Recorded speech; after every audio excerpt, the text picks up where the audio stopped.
We dismiss history at our peril. Liberty Nation Radio with Mark Angelides. I am no bird, and no net ensnares me.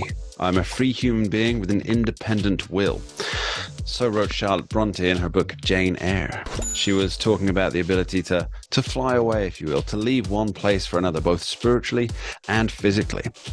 But now Jane's dreams of freedom may be just a short step away from being dashed for both Americans and Brits alike. But not to worry, the people won't care for their liberty if it's in the name of climate change, will they? Welcome back to Liberty Nation Radio here on the Radio America Network. I'm your host, Mark Angelides. On today's show, we hit all the high notes and low notes on 15-minute cities, a new tyranny coming your way, and big cases at the Supreme Court. I want to take a moment to say a special thank you to our listeners out in Great Falls, Montana on KQDI 1450 AM and 97.5 FM. We thank you for taking the time to tune in. Remember, this show is proudly sponsored by LibertyNation.com, where you can access podcasts, breaking news, analysis, and a range of biting and brilliant shows to whet your appetite for freedom and your fondness for the great American Constitution. Let's get started. City planners are in the throes of designing and pushing the idea of 15-minute cities, where you can live, work, and shop all without leaving your designated zone. Now, is this the way of the future and an environmentally sound strategy, or is it an affront to liberty? Well, someone who has her finger on the pulse of the issue is Liberty Nation's editor-in-chief, Lisa K. Donner, who joins us now. Lisa, thanks for being here. Glad to be here, Mark. Now, I happen to know where you live, Lisa, and a 15-minute city is not going to work for you unless you want to go and catch a bear. Now, give us a brief rundown. What are these 15-minute cities that are taking the news media by storm? Well, it's true. I live in a semi-rural area, and there's really no place to ride your bike, and there is no public transportation. You have got to have a car. But, you know, when the government tells you they have a great program and it's going to be utopia, you know to look out. This is really a bad idea whose time, unfortunately, has come, according to these people. And it is spreading, and I think a lot of people are not aware of it, Mark. That's the problem. They don't know what a 15-minute city is. But in essence, let me just explain. It means that everything will be within a 15-minute radius of a person's home. So you will work 15 minutes from your home. You will shop 15 minutes from your home. You will go to the doctor 15 minutes from your home. I mean, it sounds great. You know, who wants the long commute? Just sounds really peachy. It just comes off as something that, who wouldn't want something like this? Well, the only problem is that they occurred back in the 20th century and they all died. Yeah, it reminds me, use the word utopian there, which a lot of people are using to describe this. You know, it's like everything you need, all within walking distance, which I guess is part of the point of it. But the word utopia obviously came about in Thomas More's book, Utopia, I believe, which I think was one of the very first paperbacks. But he created the word from essentially meaning nowhere. So it's something that can't possibly exist. It's to do with the Latin roots of it. So you wrote an article on the pages of LibertyNation.com where you pointed out that the idea of these, let's call them what they're trying to be sold as, self-sustaining communities, and how it's not necessarily a new idea. Well, this is all tied currently to not driving your car, climate change, and they say it's going to be healthier for you too. You get to walk. Well, tell that to the people in Ottawa when it's 15 degrees below zero and it's snowing like gangbusters, and they have a choice to take their bicycle or they can walk because it's not one of their designated driving days, or they could stand out waiting for public transportation.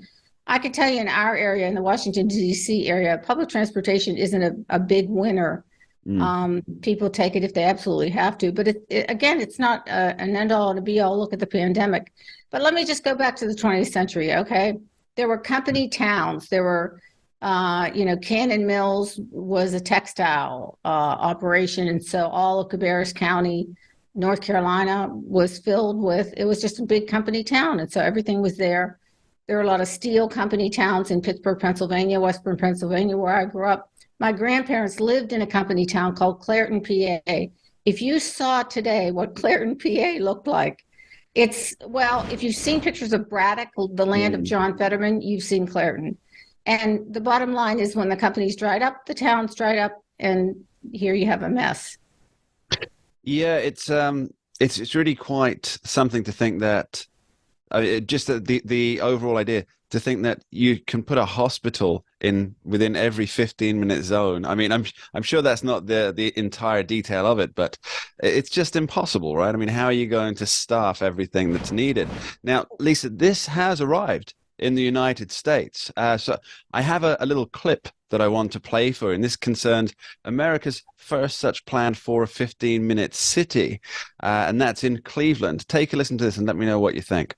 Mayor Bibb introduced the idea of being the first 15-minute city in the United States. He did this in his State of the City address last night. The urban planning model is new, but city planners told our Sarah Shookman the time is now to tap into federal dollars to address some of Cleveland's deeper problems. Imagine a Cleveland where everything you need is less than 15 minutes away. It's this ideal planning framework where human needs and desires are accessible within a 15-minute walk, bicycle ride, or transit trip. And that's really what we're striving for in this new planning model.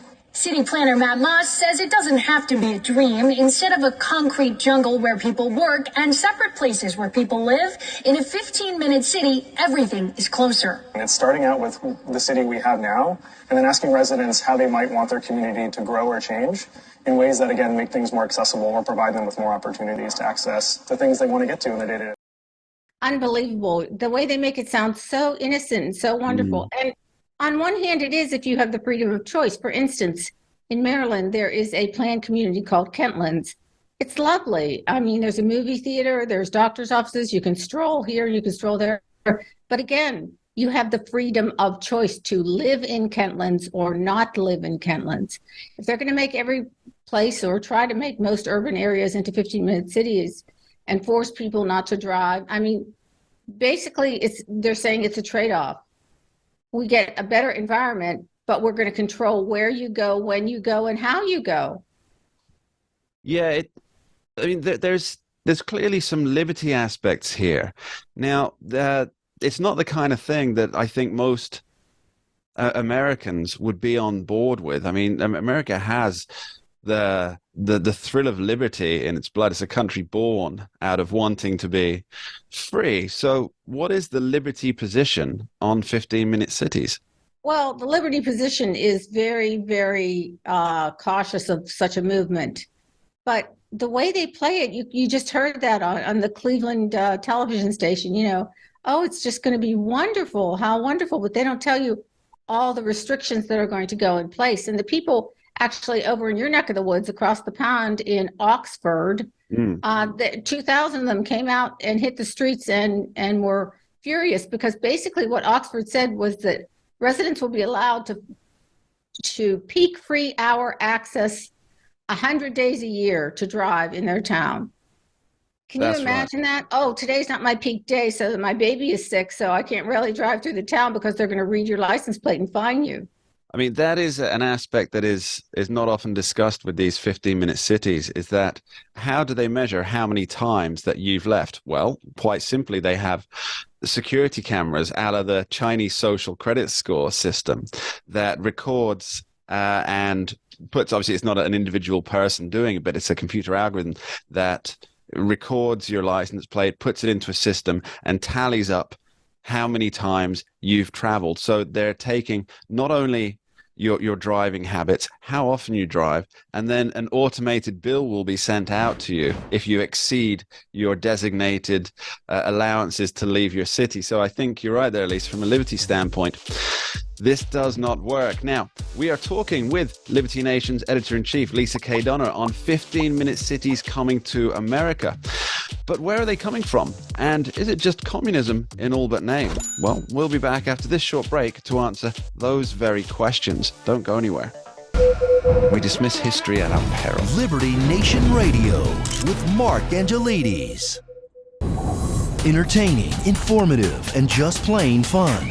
Watch Liberty Nation's The Conservative 5, produced by conservatives for conservatives. C5's The Left Free Zone, hosted by Liberty Nation's I'm Lisa Lisa K. K. Donner, Donner, joined by a raucous, irreverent panel of authors, deconstructing leftist narratives, debating the hot topics, and remembering to laugh.